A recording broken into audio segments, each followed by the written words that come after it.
Welcome to the Power of Owning Your Career podcast, the show for women who are seeking more fulfillment in life and simply not getting it from their current situation.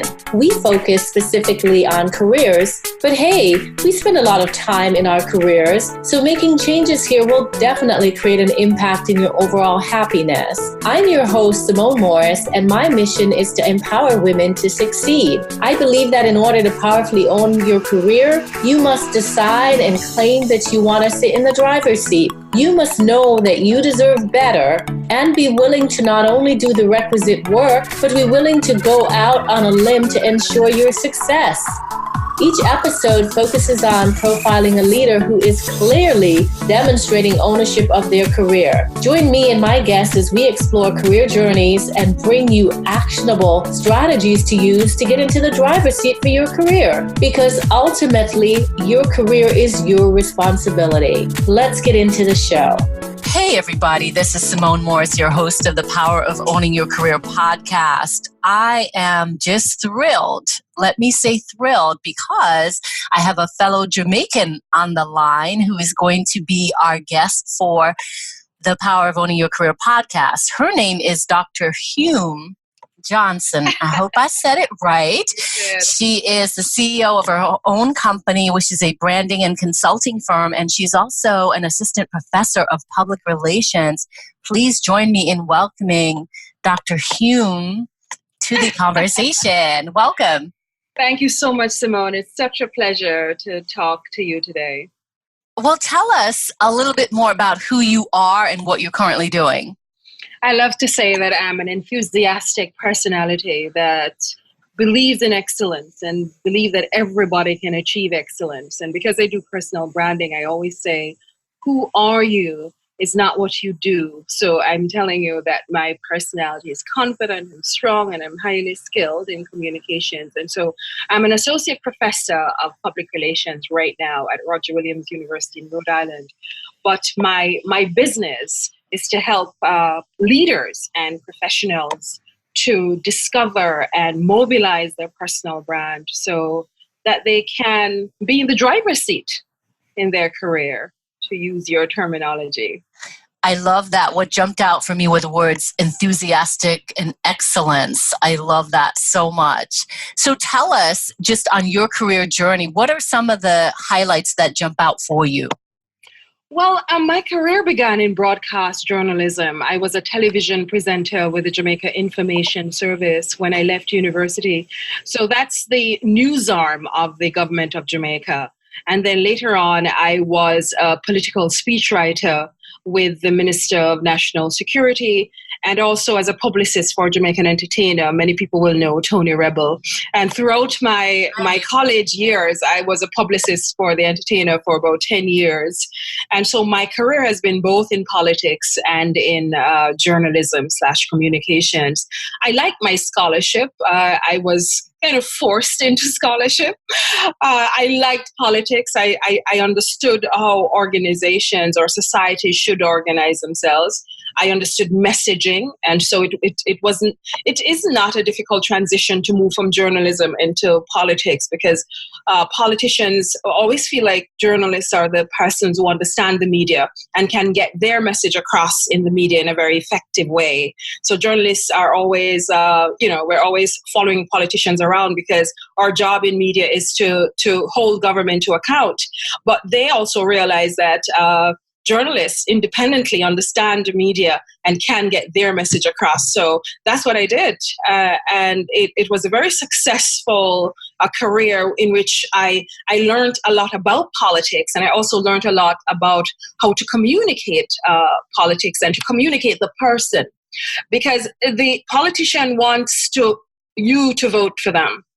So they understand that their brand image is important, how they come across, so to speak. So when you're working with a politician in that arena, you are looking at not just how the physical, obviously, they have to be neat and clean, but you're not only focusing on their physical characteristics, you're focusing on who they are.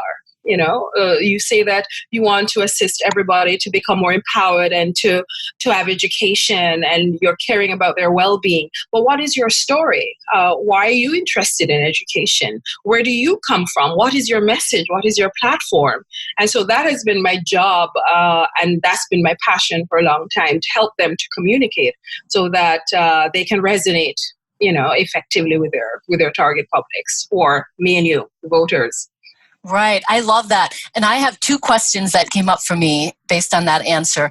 The first question is, I have never understood politics in Jamaica, and I sort of feel like I don't understand politics here in the United States now, because once upon a time, because of the passion around politics and the different sides, there was some violence attributed to it. And so, my mom is old school, and she'd be like, don't go to Jamaica during election time. It's very dangerous.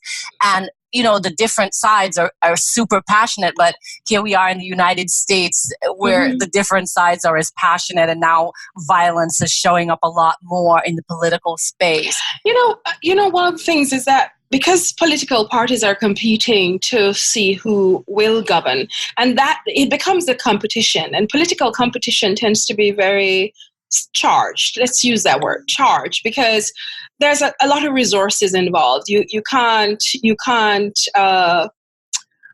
set legislation. You can't improve people's lives, because you have to win the election in order to have control of the budget.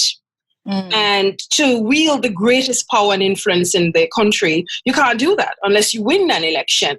And so the focus becomes, let's win the election first. And that's a huge political competition, and there's a lot of stakes involved. And so that's why it becomes aggressive and uncivil, and in the most extreme cases, extremely violent. And people, rightly so, they do not feel attracted to that. But politics is meant to be about the distribution of resources and organizing the society in such a way that everybody feels involved and they can get opportunities, and the poor can feel that they have an advantage, and they're empowered, and they get the enabling environment to succeed in their career, in their business, in their life.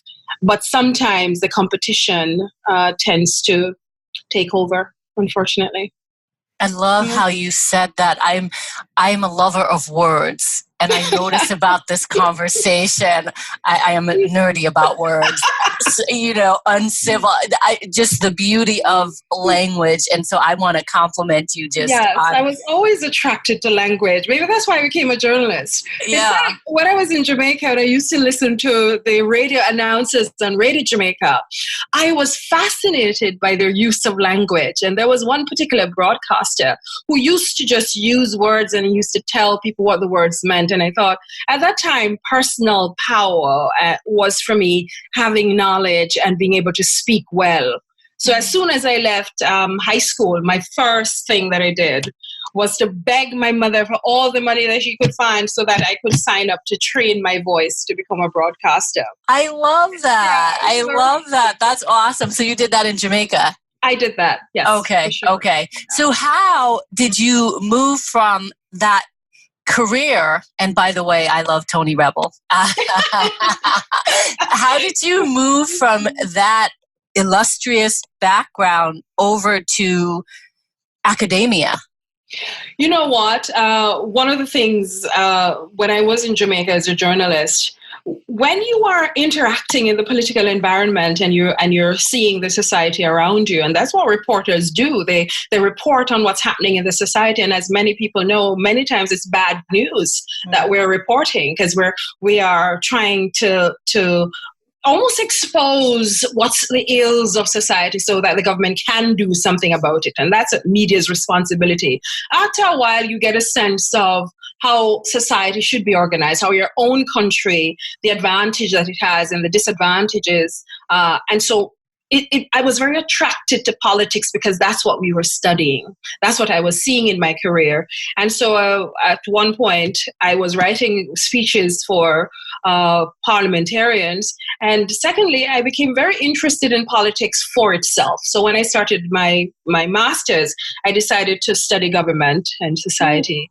And so the natural step from that was a doctorate or a PhD in political science, which I did in New Zealand, which opened the world to me in terms of, this is another Commonwealth society, but radically different. This was a European society in every respect.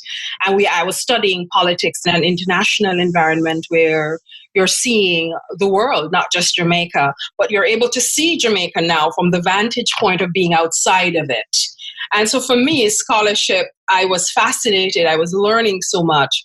And I was fascinated about studying governance and civil society in Jamaica, how people interacted with government, how do they organize themselves violently or non-violently to get the authorities to take their interests at heart. And so I looked at protest and non-peaceful forms of protest in Jamaica. And this was the way that our society evolved historically. This is how we achieved independence from emancipation from slavery. This was the way in which Jamaicans had a search for social change. And so I was fascinated by the way in which Jamaicans participated in politics. And so academia became the outlet for a more, not just journalistically talking about it, but for a more intellectual understanding, a deeper understanding of how we organize ourselves and how we operate within the political system. And so I thought academia was a natural outgrowth for me from journalism. And I really like the scholarship. My first book was on the challenges to civil society and governance in Jamaica. And I have a book coming out in the fall on Brand Jamaica, Jamaica's international image. I know people want to talk about Bob Marley and Usain Bolt when I say Brand Jamaica. However, the book is about governance. It's about some of the rival brand images like crime and corruption and human rights issues, political instability. Some of the things that would take away from the wonderful symbolic cultural brand that we have in the world, which is quite respected. But we have some rival brands which crime is a fundamental problem, which is undermining and negating some of the achievements that we have had for 57 years as a country. And as you know, I have a book on personal branding. That's a trade publication. But the legacy, I think, my most salient work is on governance and Jamaica's public international image. All I can say is, wow, where did you come from? Wow. What I want to ask you is how did you build your confidence muscle? What I mean by that is that it takes confidence, courage, risk-taking to go from Jamaica to the United States and then to pick up and go to a different culture again to New Zealand. And then to Australia. Yeah, tell us how and what kind of language you were telling yourself to stay the course on that journey, that discovery. Can I say that I love that question? I always love questions about confidence because people think that confident people just arrive confident. They get up being confident. Yes, I was a talkative kid, but when you come from a poor environment in rural Jamaica where your parents have never left rural Jamaica to go anywhere. I mean, they may go to Kingston, but they haven't gone overseas. They haven't traveled. My mother reads a lot. I know that. And that's why I get this name, Hume. She saw it in a newspaper and decided to tack it on to a defenseless child. Nice. However, I learned confidence. It was a skill that I was actually taught. I remember the first time I landed into my voice and speech class in Kingston. I was a very unsophisticated young woman, 17 years old. And when I went into that classroom, there were people who were already on TV. They were very confident. They were Miss Jamaica, Miss Universe, and they were pretty and polished. And they were from uptown, as we love to say in Jamaica. And I was very intimidated and very shy. And when I stepped into that room, the elderly British Jamaican man who was the voice teacher, he said, you need to go back out. And I'm like, wow, I mean, seriously? And I had to go back out the room about 4 times. When I came back in at one point, he said, you're apologizing for your presence. Go back out. Went back out again. I came back in. This time I didn't know what I was doing wrong. So I said, you clearly don't want me in this class. I don't know what to do. But he wasn't taking everyone, obviously. It was an audition. And he said that when you come back in, occupy space. And it was a transformative moment in my career. It was, do not think that you don't belong in this room. Walk in a room as if you belong in there, occupy space. And that's a moment that I became aware of the self, the inherent power and profound power of the self, and standing in that power. And I had to learn how to do that over the next couple of years in that program. And so I constantly earned that, because I didn't just suddenly, he told me that and I suddenly became confident, but I constantly earned that confidence and stood in it as long as possible until now. My students they say that I walk around like I own the university.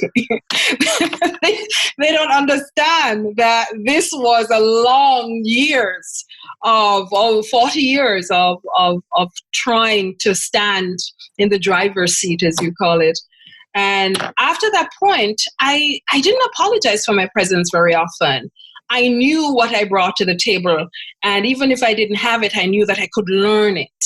And this is the problem that people have. They think that, I don't know how to do this. I'm not going to do it. But you have to step in it and learn on the job. Literally learn as you go on through your life. Because if you wait until you're prepared, you're going to never feel prepared. And that's the kind of confidence that I took to New Zealand when I won a scholarship to study politics. I gained about 30 pounds. This is how the lack of confidence expressed itself, Simone.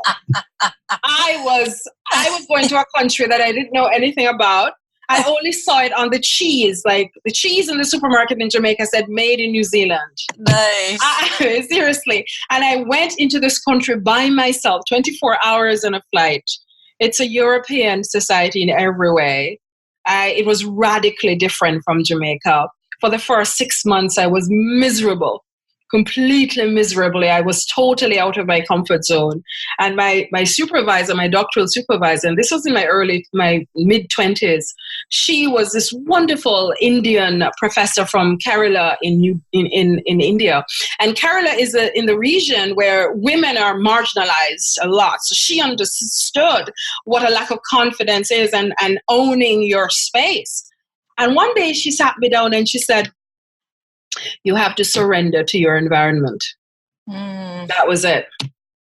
And surrender means stop finding out what's different. And this is not Jamaica.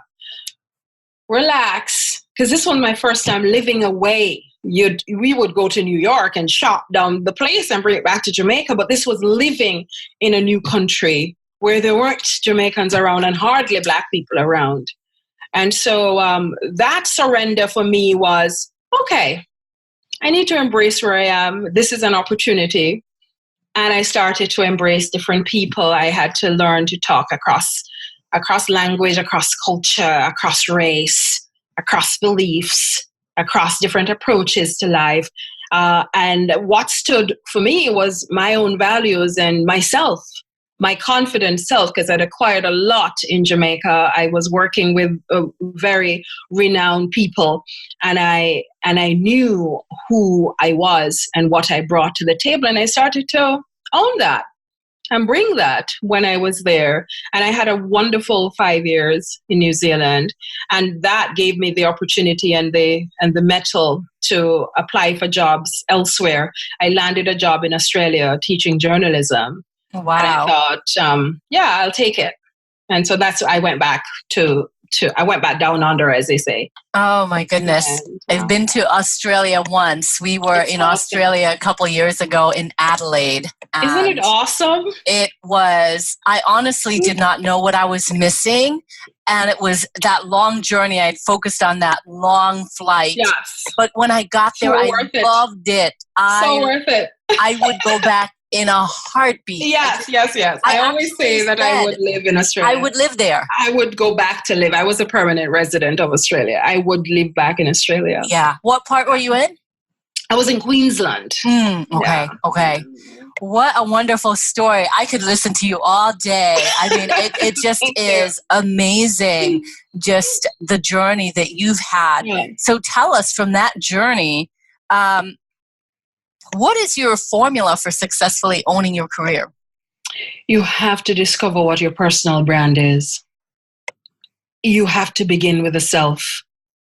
The driver's seat is great, but you have to be prepared to sit in that seat. And how you get prepared is to discover who you are and what value do you bring to the table. Because a lot of times we say that, and when you talk about personal branding, some people think of it as, oh, all I need to do is to tweak my social media and attract a large following.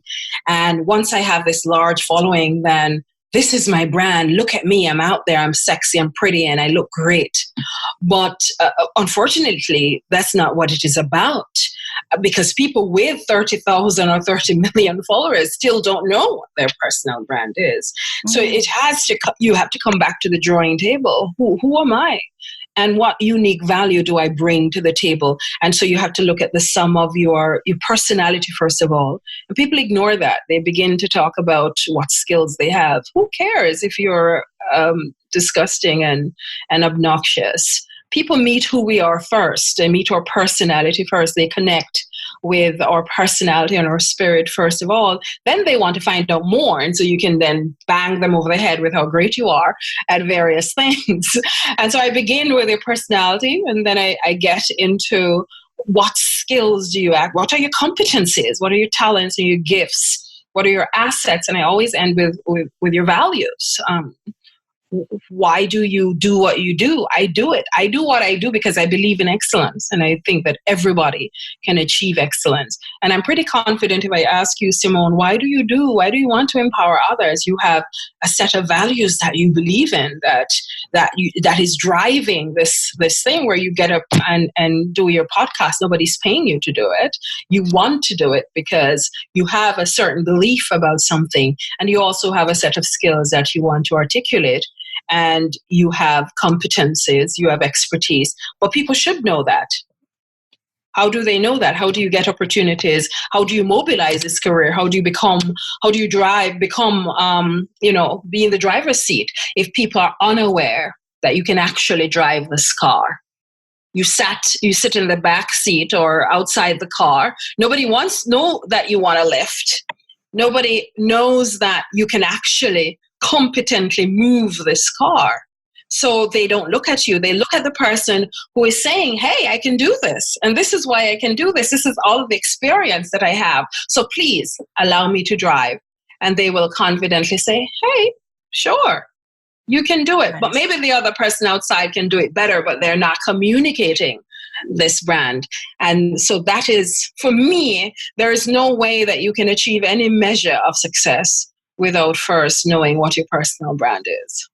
Well, tell our listeners, how do they discover that personal brand then? What's one step that they could take to get closer to discovering their personal brand? Reflection.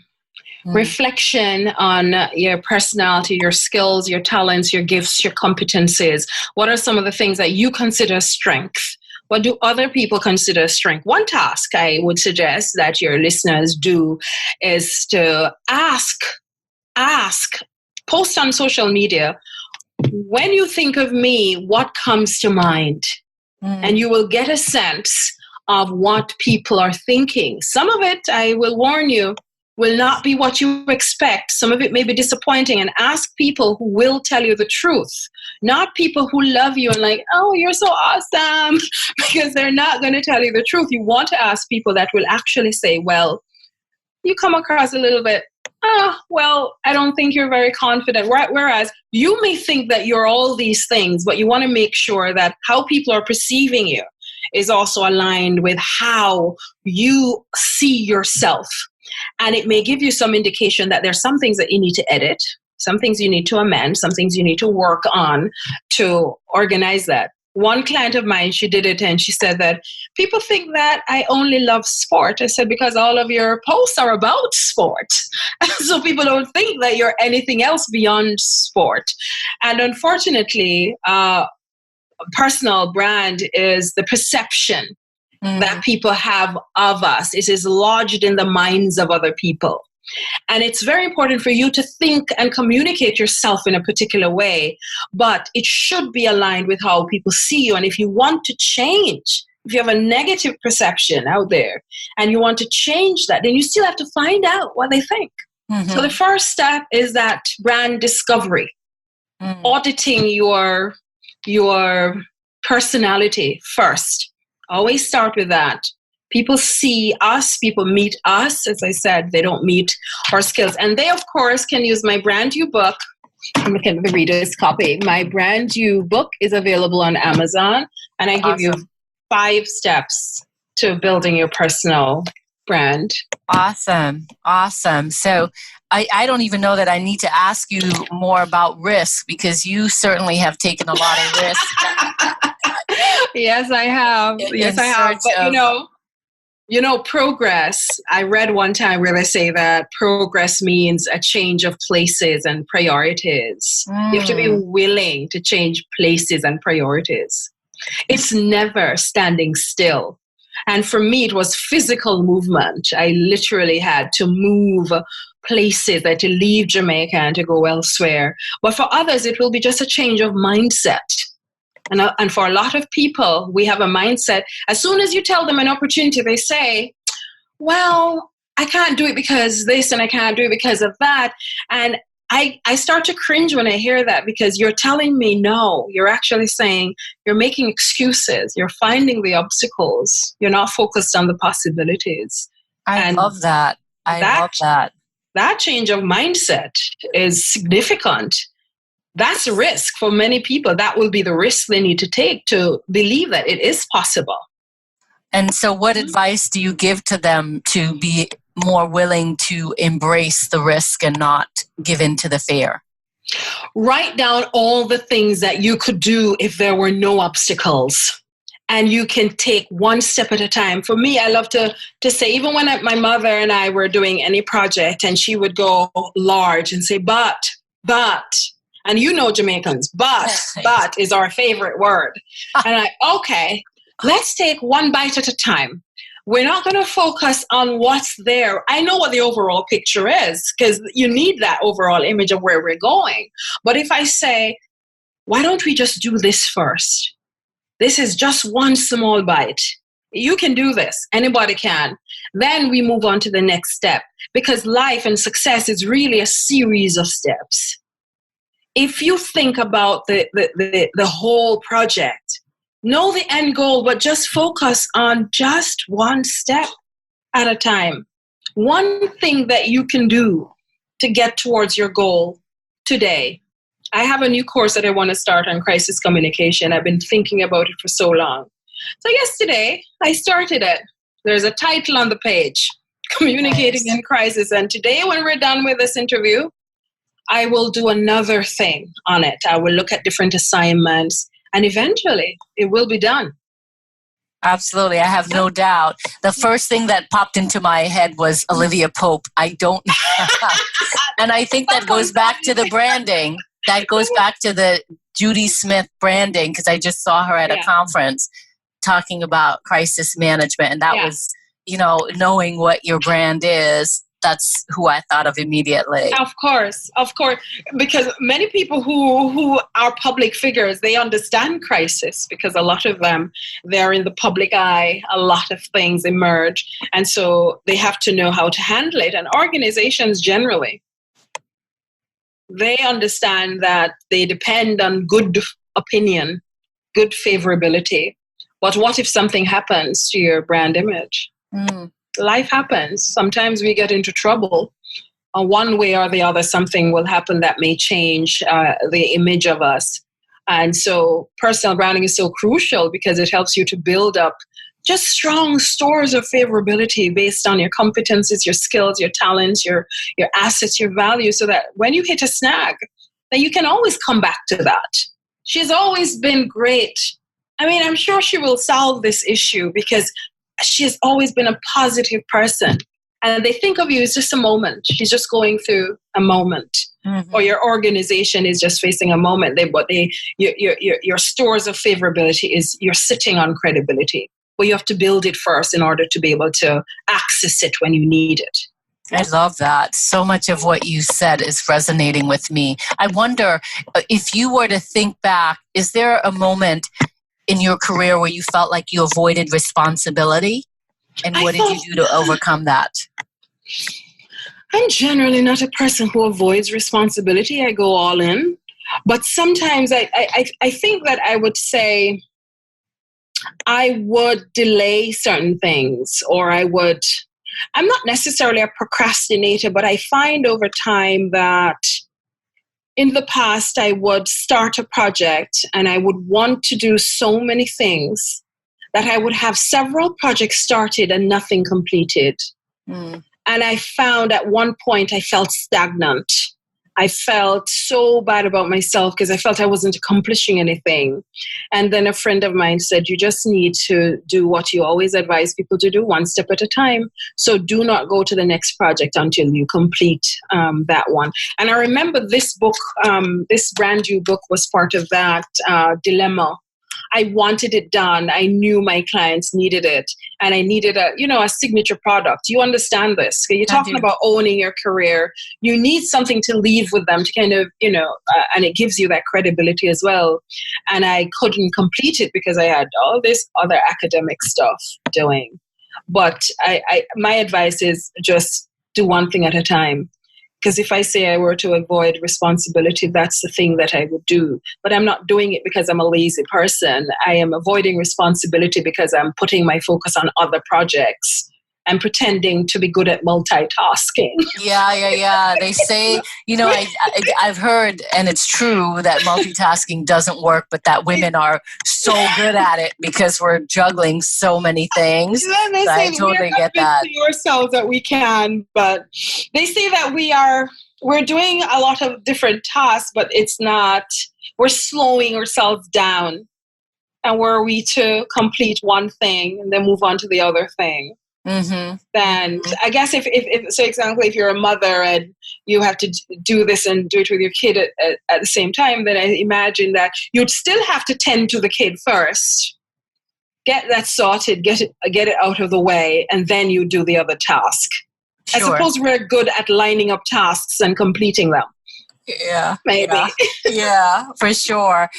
Well, are there resources online or otherwise that you found to be helpful to you in owning your career? Yes, absolutely. I have all of them here. I remember when I started to look at my own brand, I was quite confused after my PhD because I had too many skills and I didn't know what to do with myself. So I had to kind of figure out what the common thread in my career was, and I read, let me look at it. It was Me 2.0. This was the first book. It was for graduates. He's targeting graduates and helping them to build their future. And he was really talking about their personal brand, really getting back to that drawing table and looking at what their skills are. And so for me as a graduate at the time, I thought this was pretty useful. Over time, when I was kind of evolving my own conception of personal branding, I read a lot Dory Clark, Reinventing You. Yeah, she's great. Yes, absolutely. And her career is similar to mine. She was a journalist as well and a political consultant, and I was the exact same thing. So I thought this was pretty useful. And I also read and keep reading a brand called You. And the other one is somewhere. There's another book. Who are the authors to this? Because I'll put it in the show notes. This is Peter Montoya, Montoya, and Tim Van Dehey, Vandehey. And they wrote a book called The Brand Called You. Dory Clark's is Reinventing You. And I have another book. I have tons of branding books. I can't remember the name right now. Carl Speaks, I think. I don't remember what their book is called, but there are quite a number of books on branding. And I do my research on place branding. I'm sure very little people are not interested in that, but my scholarship is on place branding and nation branding. And so I have obviously a million books on that subject. Yeah. Awesome. Those are great resources. Who was the person for the 4 steps to building your future? I think I saw Dan something. Dan Schawbel. SCHAWBEL. Dan Schawbel. Dan is on LinkedIn. He runs a really good personal branding group on LinkedIn. Awesome. Awesome. Well, you've given our listeners so much value. And my book, of course, is to be added to that list. Absolutely. Brand new. Yes, of course. Of course. All right. So how can our listeners connect with you? What's one way? I'm on LinkedIn at Dr. Hume Johnson, Dr. Hume Johnson. My email is humejohnson@gmail.com. Very easy. My website is humejohnson.com. Awesome. Twitter as Hume Johnson, Dr. Hume Johnson. I'm as Dr. Hume Johnson everywhere, essentially. It's very easy. Yeah. Branding. Right. So it's easy to remember just that brand. And it has been my absolute pleasure to interview you. For sure, you are in the driver's seat. I said to myself, I think maybe I'll call her podcast interview Standing in the Driver's Seat, because you said that in the interview and it resonated with me. It's so powerful. And I like that. We will go with that. Standing in the driver's seat. Yeah. I love it. Awesome. That's what it's going to be called. So thank you so much for being a guest on the Power of Owning Your Career podcast. Thank you for listening to the Power of Owning Your Career podcast. It is my hope that you enjoyed today's episode. You can check out the show notes for this episode on the SimoneMorrisEnterprises.org website by clicking the podcast menu. Be sure to subscribe on iTunes and tell a friend or two about it.